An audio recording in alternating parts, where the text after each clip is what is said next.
أهلا بكم متابعي بطولة محترفي بايسون الثالثة على كأس وجه السعد سلطان بن فهد. طبعا المباراة الثانية في هذا المساء تنتهي بنتيجة التعادل السلبي بين فريقي الخليج من الصفا وفريق عيال الذيب جفال راشد. يتواجد هنا طبعا نجم من نجوم فريق الخليج الكابتن دخيل المحوري. في البداية كابتن، انطباعك عن المباراة اليوم؟ والله الحمد لله المباراة كانت يعني من الطرفين الحمد لله على النقطة يعني، وإن شاء الله نعوض في المباراة الجاية يعني. دخيل، يعني النقطة هذه أنتم راضين عليها؟ والله تعرف يعني ما حد راضي بالنقطة، بس الحمد لله على كل حال يعني.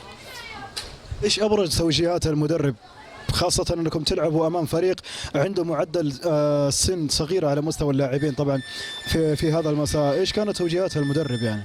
والله توجيهات المدرب يعني نضغط على الخصم، ما يستلم كورة، ما يمشي زي كذا يعني. الحمد لله على كل حال يعني.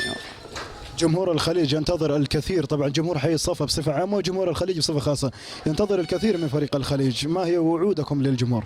والله باذن الله نعوض في المباراه الجايه، وان شاء الله نوعدهم بثلاث نقاط ان شاء الله. انت دخيل في مشاركتك في هذه البطوله، كيف كانت يعني شعورك بتواجدك في هذه البطوله؟ والله صراحه بطوله رائعه جدا يعني، تشكرون على التنظيم الرائع، وان شاء الله نحقق البطوله باذن الله ونوصل يعني للدور المتقدمه باذن الله. اذا شكر كبير لك انت ايضا دخيل، نتمنى لكم التوفيق ان شاء الله، في امان الله.